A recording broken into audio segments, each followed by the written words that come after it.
Mic check 1 2 1 2. It's the Y2K collector. So I took a gamble with GameStop and lost on this round.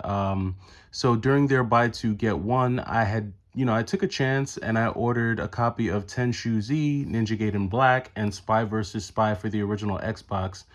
Spy vs. Spy still hasn't come in yet, but I just got in my copies of Tenchu Z and Ninja Gaiden Black, and unfortunately, not only were both disc only, the copy that I got of Tenchu Z has that notorious ring. So GameStop puts like this silver ring around some of their disc-based games, and I think they do that when there's been some sort of crack to the disc. And I saw them do that on one of the other games that they had there that I gotten from them.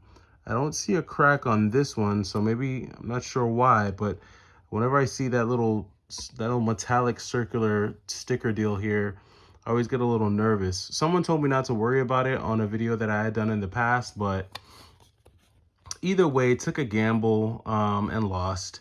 And so both of these will more than likely be getting sent back. And odds are Spy versus Spy is also going to be a disc only game. So, it is what it is.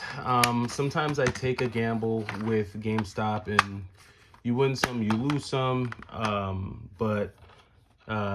Yeah, disc only is a little bit tough to digest at this point. And don't get me wrong, like here's like a pretty much the lion's share of sorry, of my apologies. Here's the lion's share of a lot of the games that I got in 2024. This is like the bulk of the more heavy hitting games. And a lot of these games that I have here were GameStop pickups. So while yes, sometimes I can be, frustrated and whatnot about GameStop sending me disc only, I have to remember when GameStop sent me this Mega Man X2, which is a really clean copy of Mega Man X2, or when GameStop came through for me on other disc-based games. For instance, Mario Party 6. This was a GameStop pickup. Also, you have what else was a GameStop pickup? You have Metal Gear Solid Twin Snakes. This was a GameStop pickup. Ocarina of Time was GameStop. You also have the collector's edition, Legend of Zelda. That was a GameStop pickup. You also had Kirby's Air Ride. This was a GameStop pickup. So I definitely had some success. Gale of Darkness, my most recent pickup, complete in box with the poster. So I've definitely had some success with GameStop. Not just when it comes to, the GameCube, but even when it comes to PlayStation 2. Now, a lot of these I found in store. All three Budokai Dragon Ball Z games, these were all GameStop. Fallout Brotherhood of Steel, Parappa the Rapper 2, Shadow Hearts. I mean, some really, really killer titles were found at GameStop, and it's like a love-hate relationship with GameStop, because you win some, you lose some. There were days where I walked in and found complete in box copy of X-Men Wolverine Origin. I found Spider-Man Edge of Time at least 3 times this year. Armored Core, Shattered Dimensions, Friend or Foe, Velvet Assassin. This is an Xbox 360 game that I had never heard of. Even with the PS3, GameStop came through with certain games like The Godfather, the Don's Edition, Web of Shadows, Lunar Silver Star Story, Lunar Eternal Blue.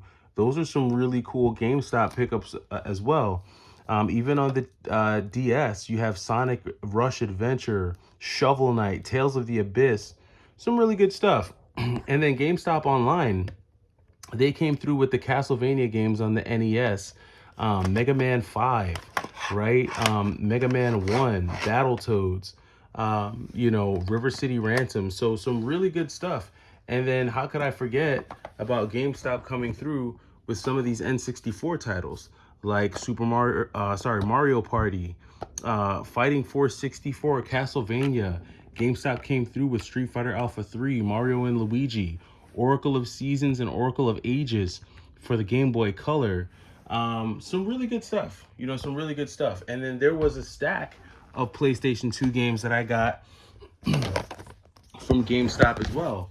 You have not Maximo, because that was an online pickup. Same with Baldur's Gate.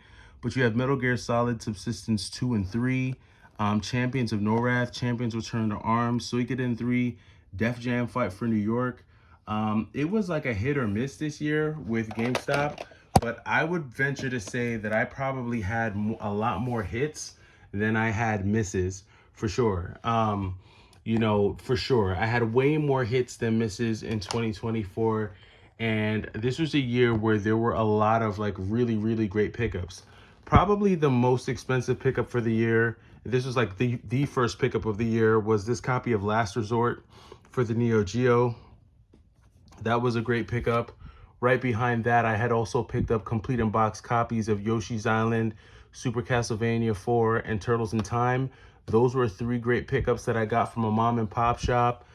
Traded for Contra Hard Corpse. That was a huge pickup. Elisa Dragoon picked this up over the summer. An amazing pickup there. That was added to the Genesis. You guys just saw me post this one yesterday. This is a sick pickup that I got at the thrift store, Section Z on the NES, complete in box. I got very lucky in 2024, I think, when it comes to retro games, because, a lot of these games were games that I got on trade. On average, I probably got 25 to 30% off market price for all of these games. Some of these games I got for free. And I found some really quirky stuff, even like this McDonald's Treasureland Adventure. Just very random and obscure games, that I ran into. Um, Maximum Carnage. This was another GameStop pickup. Some other cool Super Nintendo titles like Gradius, Super Street Fighter, Kirby Superstar, um, UN Squadron. Just some really cool stuff. And then I got some really cool imports too, including Rapid Reload. This was like an amazing pickup. This was a pickup that I got over the summer when I picked up this PAL PlayStation 1. So I got myself a PAL PlayStation 1 and decided to pick up Rapid Reload and played a little bit of this game. And, I've mentioned it before. This is like Gunstar Heroes on steroids. But I think in 2025, there's gonna be a need for eBay. There definitely will be a need for eBay because I tend to see the same games at GameStop, the same types of games, the same GameCube games, the same PlayStation 2 games, and you really have to go into the stores and hope that someone traded something in to find something unique. If you're just banking on GameStop's website, they may have some really like high dollar or really rare or obscure games on the website. But if you're going to order from them, you run the risk. It's a gamble, but you run the risk of your games coming in these little generic cases, unless, of course, you do something like a cartridge only. And then, you might get lucky to get a copy of a game like G.I. Joe or Shadow of the Ninja, Ninja Gaiden 3, or Shatterhand.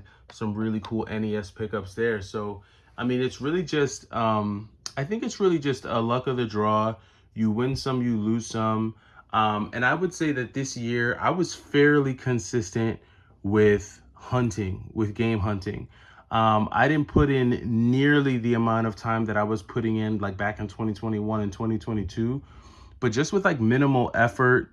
And I'm also blessed that I have like 5 GameStops within like, a 20-mile radius, probably less, within like a 10-mile radius. I have a lot of different GameStops that I could hit up and kind of source from. I also have I have like a few solid thrift stores that I can source from as well. But that makes up for the lack of yard sales and flea markets. I have zero flea markets that I go to here on the East Coast, and yard sales are few and far between. There are some that happen in my neighborhood that, maybe once or twice a year.